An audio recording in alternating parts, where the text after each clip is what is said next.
A little more musing on my previous jobs. And the army was pretty rough, yeah, being in Saudi Arabia, but feel like it wasn't as rough for me as people said it was for them. And I did fall in love with the desert in Saudi Arabia. That's where I first saw it. It wasn't until maybe 5 or 6 years later that I passed through this area on Route 40 and saw how much more beautiful this was than anything I had seen in the Middle East.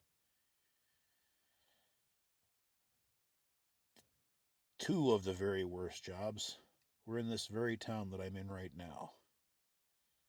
That hardware store was the biggest nightmare ever. I hadn't worked that hard since basic training. And he was paying $10 an hour cash. Mind you, this is like 5 years ago. And just he'd watch on the cameras, and I did everything I could to be on top of that job, but it was just so much. And dealing with customers, and the register had a computer on it that must have been from like 1984 or thereabouts, because it was ridiculous. And if somebody did anything that wasn't standard, like, oh, I've got a company card from the railroad, I couldn't do it. And, I was only doing it for a total of 10 days, I think I was working at this place. So I would have fucking figured it out given time.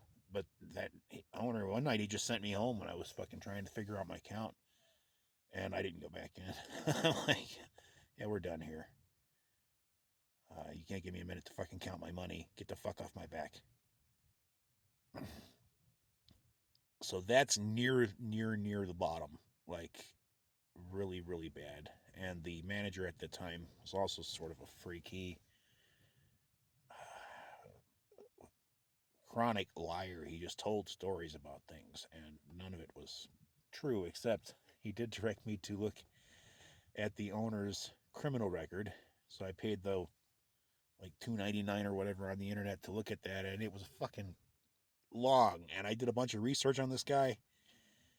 Uh, he had done all sorts of shit, and he was a bully. He's the sort that would get in people's faces, and he had a bunch of different charges for that. And then he had charges for molesting his daughter that put him away for 3 years. I just like, and then I looked further into his background. He's married to someone who's kind of prominent in the community, and everything they own is in her name. So, not the hardware store, not his trucks, nothing's in his name. Very awful person to deal with. And that is also the only place in Holbrook that is always hiring, consequently, because the sign's always on the window. The guy is there 10 days, the guy is there 3 weeks.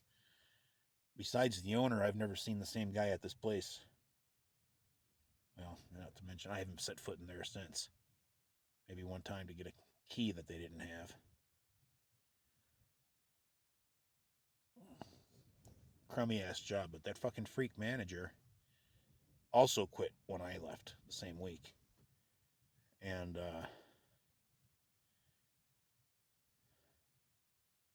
he had problems of his own. He was one of those people we get in Holbrook, and there's been several of that are like the Alice television show where you're just driving through a little town and your car breaks down and now you live there. The head waitress at the restaurant I worked at had that same story. A guy that is now leaving my company, unfortunately. He's got to go take care of business in another state. It broke down in Gallup and ended up living in Holbrook. And several guys I've talked to that have been stopped for like DUI and shit in town, and then you're stuck. You get to stay in town until Holbrook or the county or whoever figures out what to do with you. Your court cases and everything. You don't get to leave town. I never knew that was really a thing. Well, that manager was one of those guys. I think it was DUI as well. So that was a shit show, just the worst. And then Mesa Restaurant, I had asked the rancher if he knew where there was work here. One of the big ranchers, he's really nice, and got me a job at this restaurant. And I had just worked a beautiful restaurant, Pinoli, for good people in Pine Top. I was there over a year. Unfortunately, they closed down. So now I'm like, okay, I'm very good at this. I should be fine at this other restaurant. And it was much different. I had had a area where we was separate where I could do my work at Pinoli, and this one, the dishwashing shit is all right in the middle of the kitchen, so you're in everybody's way all the time. And I wasn't able to. There was no space to organize. I couldn't like make a decent stack of something and bring it out. It's fine, if you're just doing that. But I'm also responsible for doing all the prep work, and I'm also responsible for making the pizzas. So this is a much more difficult job, and they didn't even feed you. Pinoli, I fucking got gout working at Pinoli. The food was so good, and they gave me so much of it, and you get nothing at Mesa. The kitchen manager would sometimes let you take a pizza if he thought you were doing a good job. I only worked with these people for a few months, and actually I passed some sort of test with this guy. He would be Navajo because the cook was Hopi, and he calls himself Wolf. And I guess I was told later he was driving me as hard as he could to see where I would break because that's how he does business. And I didn't break. I screwed up a couple of things. I fucking the way they did pizzas was different from Pinoli. Pinoli would put it out in a pan and throw it in a little oven.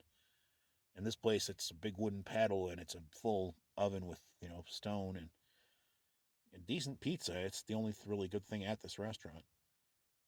Um, so I didn't feel that pressure coming from the guy. I'm thinking, okay, this is the way this guy operates. That's how we do business. And only to find out, yeah, he was just being really, really hard on you. Okay. All right. One of the people doing the job that I did back there was probably 70, 71 years old. And he was a pretty good guy too, but he had some sort of sketchy past. And he had been out. I guess he was born in this town and then lived his life elsewhere and then came back and ended up working at this job because he knew the people. He knew the mother of the current owner. That's what it was. They were friends. And he had a lot of respect for one of those people and not so much for the other. And he was fun to work with and, you know, tried to do his best too. But, I hope I have that much ability to carry shit around when I'm that age. I don't know. I would not recommend this restaurant unless you want a decent pizza locally. Everything comes out of bags now. I'm told that like most restaurants are doing that now. Uh, it's not really a restaurant if you can dump it out of a bag. You can dump anything out of a bag yourself at home. I don't get it. I don't get much anymore. So those two, and I'll put Pinoli on the good list. It's up there. It was cash. It was great. I met some really valuable people there, including Tom. And that was fun, but I would have to go to Pine Top and then sit there for 3 days and do my work. They had an apartment. The owner of that restaurant, Chris, had an apartment across the street, and people that like had to be in town for this could just crash there. Tom ended up living there, and I would be there for 3 days a week and sleep on the floor and or a sort of weird short couch. It was all right for a minute. I did not worry at that time about putting on all the weight. I'm like, this isn't going to last forever. I just assumed because it was too precisely good for my situation. It gave me an excuse to go into a decent sized town and buy real groceries. They even had two dispensaries at one point in that town. Otherwise, it's not worth driving, 65, 70 miles for that routinely. The inconvenience of the legality of that shit. But my storage unit is still down there. I just got most of Tom's stuff out of it recently. And that's where I keep some things that I would just be devastated to lose that I have no use for at this time without a house. Give me a little bit of a security because anything here can be pulled at any time. And nobody is likely to see it even happening, let alone intervene. I've seen a couple situations myself where I'm like, should I be intervening right now? I don't know. Uh, Situations where I've seen cars taken off the range that have been sitting for a long time. They're probably going into some sort of an underground economy. I don't think that the owners are the ones towing those cars. What do you say to that? Get in front of it and just take pictures of it and call Navajo County and hope they'll come off the range for something like this? So I can understand why somebody wouldn't necessarily be jumping in front of a truck that was hauling away my shit either. Well, that's always in the back of your mind. But the theft issue generally, compared to Chicago, is nothing. I would have shit stolen frequently, especially when I lived in the freaking ghetto.